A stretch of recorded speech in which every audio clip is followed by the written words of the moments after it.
Good morning. I'm glad that you can join us today. My name is Amelia, and I'm the River Kids Director or Children's Program Director here at the River. Welcome. So, thank you. I have shared many times here that I was born in Indonesia. I grew up in Jakarta with my parents and my three younger siblings. When I was 15, I moved to Singapore and then the United Kingdom. And in 2005, I came here to New York. Now, for a long time, I always referred Indonesia as my home. So when vacation time comes, I always say, I'm gonna go home and be with my family. However, I recently realized that I have not used that language in quite a while. Can't remember when it started, but I just know that at some point I must have embraced my present situation, New York, as my home. Somehow, things just feel right. Does this make sense? Can you accept that a home is not about a location? It's not about a roof and wall or any kind of physical characteristic, although these may help. Home is about a deep sense of belonging. Despite being imperfect or even ugly, things just feel like they are in its place. Is this something you can relate to? Now, what about you? How do you identify yourself? What are the things you say and include when you describe you? A young child would probably start with their name. And then they go on and say, and I have a blankie, and this is my mom, and this is my dog. The things that are their closest possession, their treasure, become their identification. Now we're talking about older children. They probably will say, I run really fast. I play soccer. I love science and Minecraft. This is my school, and these are my best friends. So the things that they like to do, the people that they hang out with the most, become parts of who they are. Now, what about adults? What about us? What do we say about us? Do I say, I am a mother? I am a husband? Or I say, I graduated from this school, these are my credentials, I work here, this is my title, I've been working on this for many, many years, or that. When it comes to adults, often our work, our accomplishments, the things that we have worked on for many years or built upon, become parts of who we are. It can be in career, business, academic, even having been married or having children. Now, you probably have heard this before, but ego is commonly understood as unhealthy belief in our own importance, a sense of superiority that exceeds the bounds of confidence and talent. But for our purpose now, I invite you to suspend that definition for a little bit and consider another way of understanding ego. Eckhart Tolle, a renowned teacher and author of the best-selling books The Power of Now and A New Earth, defines ego as images, thoughts, forms that we identify as parts of our identity or our sense of self. Ego is the one that continuously seeking for new and better things to attach itself to. It always looks to the future. And this is not a bad thing. Ego is part of our evolutionary development. It helps us build the world that we live in. Infrastructure, technology, various knowledge and systems. Wanting to do better, wanting to be better, wanting to have better things than before, than others especially, push us to success. However, if we continue to identify ourselves with these things, with images, ideas, and things, if we do not grow out of them or go beyond them, they become very serious problems. One of the most common things that we attach ourselves to is possessions or things. We confuse having with being. So the more I have, the more I am. And this could lead to materialism, living beyond our means, even suffering or depression. We also confuse knowledge or thoughts with our sense of self. We have strong opinions and we attach our sense of self with them. So when someone questions them, we become defensive, even aggressive and violent. Think about conflicts in family, at the office, or even at church. Religions, well, a lot of people killed each other because of differing beliefs. And think about how divisive this country has been because we have different opinions about COVID policies, vaccination, and mask mandates. I would probably also agree if someone says that many of the disaster and sufferings that we experience in our world today, from global warming, famine, and wars, is because of ego, because of our attachment to images, thoughts, and knowledge. You may also remember that in the book of Genesis, the fall of humankind begins with the fruit of knowledge. Now, even something as ridiculous as pain can become a point of pride or sense of self. I have 2 children, and they are at the age where they always compare with each other a lot. If one of them complains, "I can't walk anymore, my feet hurt," the other one would say, "Don't be a baby, my feet hurt since this morning." And then at times, I would also join in and say, "Well, did you guys know that my back has been in pain for weeks?" I notice that our thoughts always convince us that we are right, no matter what the reality is.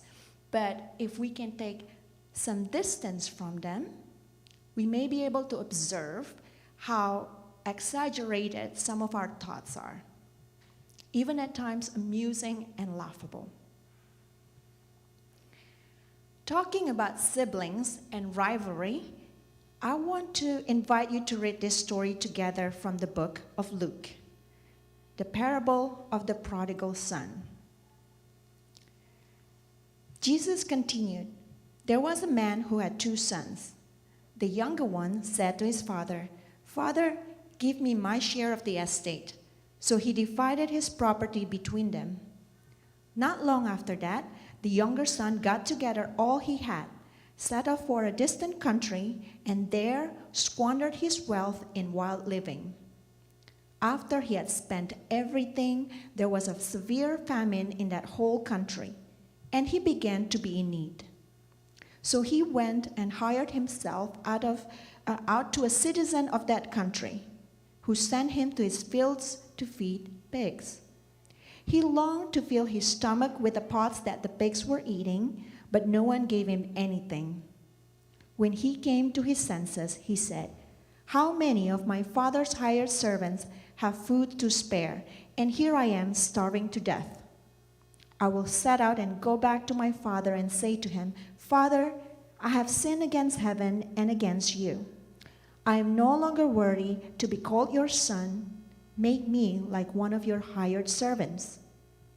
So he got up and went to his father. But while he was still a long way off, his father saw him and was filled with compassion for him. He ran to his son, threw his arms around him, and kissed him. The son said to him, Father, I have sinned against heaven and against you. I am no longer worthy to be called your son. But the father said to his servants, Quick, bring the best robe and put it on him.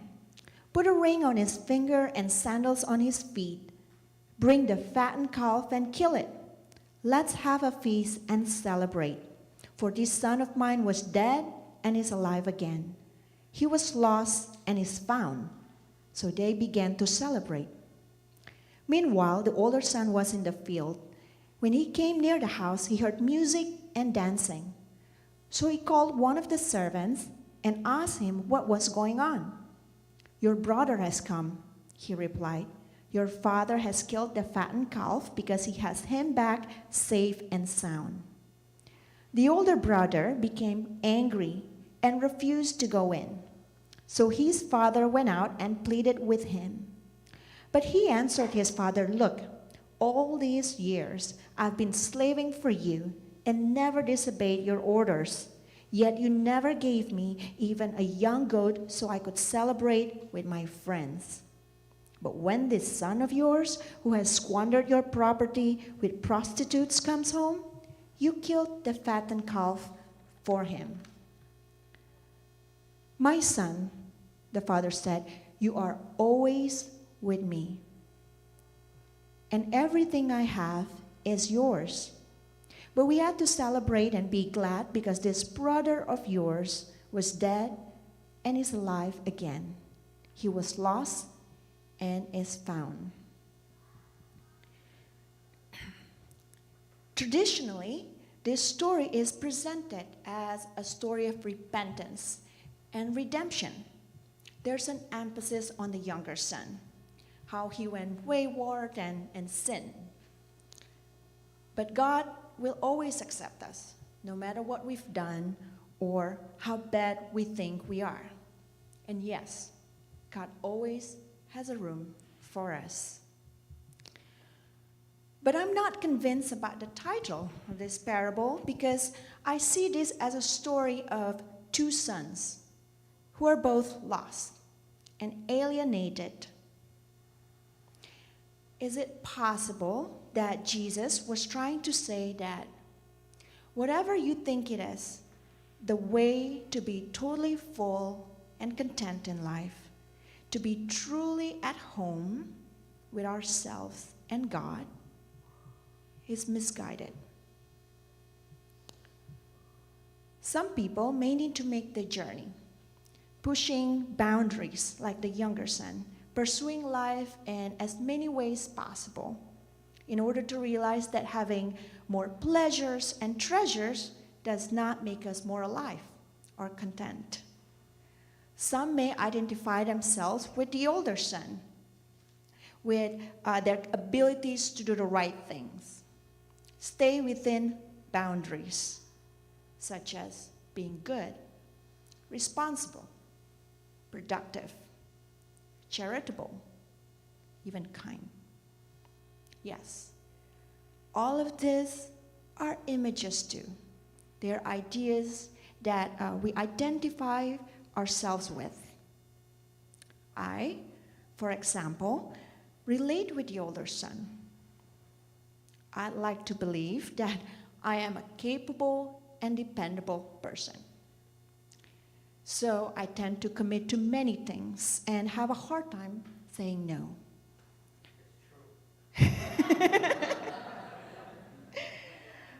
However, I realize that just because I have the skill or ability to do something doesn't mean that I have to do it. I should do it.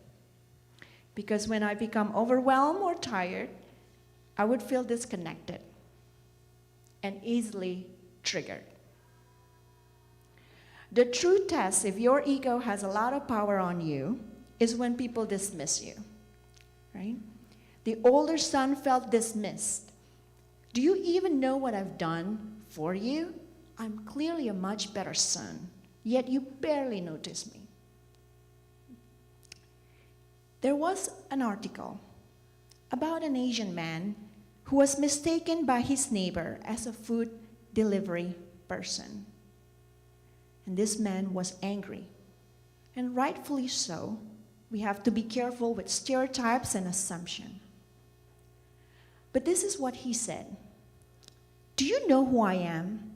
I'm a lawyer. I graduated from such and such university. This man was hurt. But the part of identity that was triggered was not the fact that his neighbor did not recognize him as a fellow resident in his building for many years. But a part of him that felt diminished was his social status. Someone who's intellectual, someone with accomplishments, importance. Not some simple laborer. I notice that the identities that trigger us the most are the ones that we attach ourselves the most. And also the ones that we use to judge others. So, if we identify ourselves as being a smart person, we will judge others by their credentials. If we pride ourselves as being generous, sadly, we may judge others by their ability to give. The ego always wants to compare, even with humility.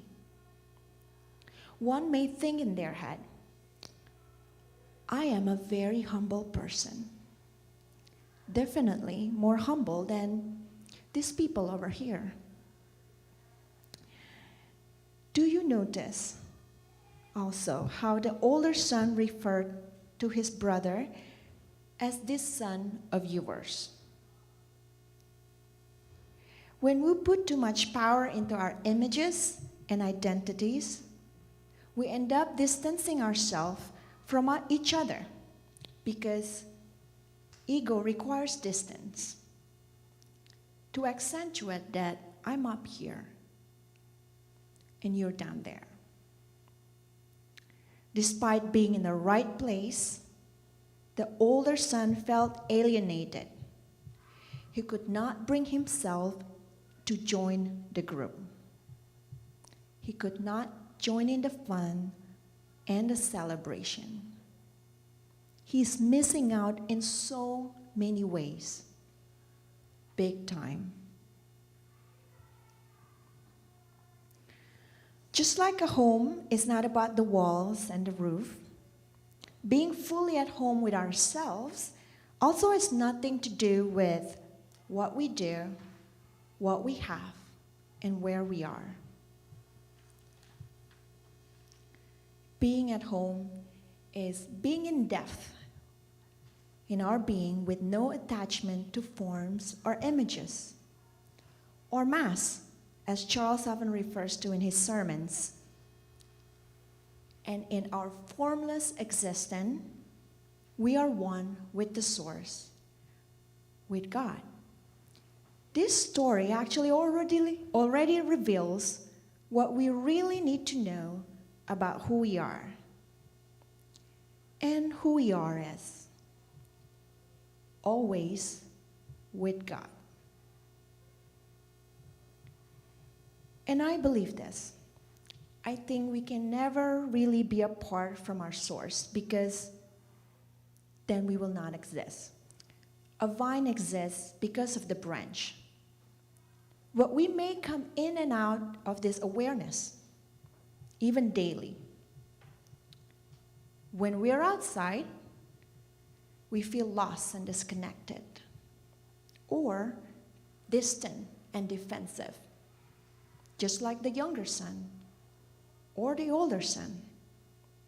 But when we are in the space of awareness, we feel at home. And we start noticing the ego. We may even laugh at it. The images and the mask begin to dissolve and no longer have its grip on you. You are able to enjoy the present moment. You may not have achieved all your goals in life. You may have even failed. You may have lost all your treasures or even your loved ones. You may never have all the things that you associate with as having arrived in life.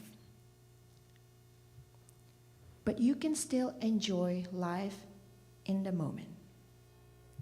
You can taste the fullness of life because you are rooted in a deeper level. So, how do we become less attached to our images, masks, and thoughts? Well, being aware of them is one important practice. So today, I would like to leave you with some wondering questions. Oftentimes, questions are sufficient.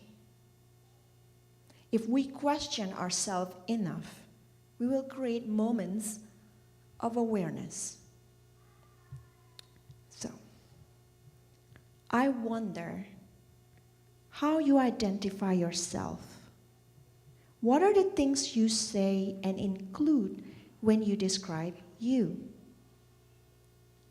I wonder how you react when you're being dismissed or diminished. I wonder if you are able to observe your ego, maybe even laugh at it. I wonder what could help you to celebrate life as it is right now, today, in the present.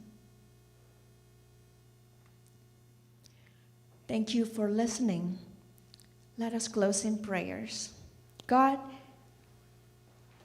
thank you for this story. Thank you for letting us go and have our ways, for inviting and embracing us whenever we are ready. Teach us to be more aware of our attachments. Help us see each other the way you see them, and remind us daily of who we are. And who we are is with you. Amen.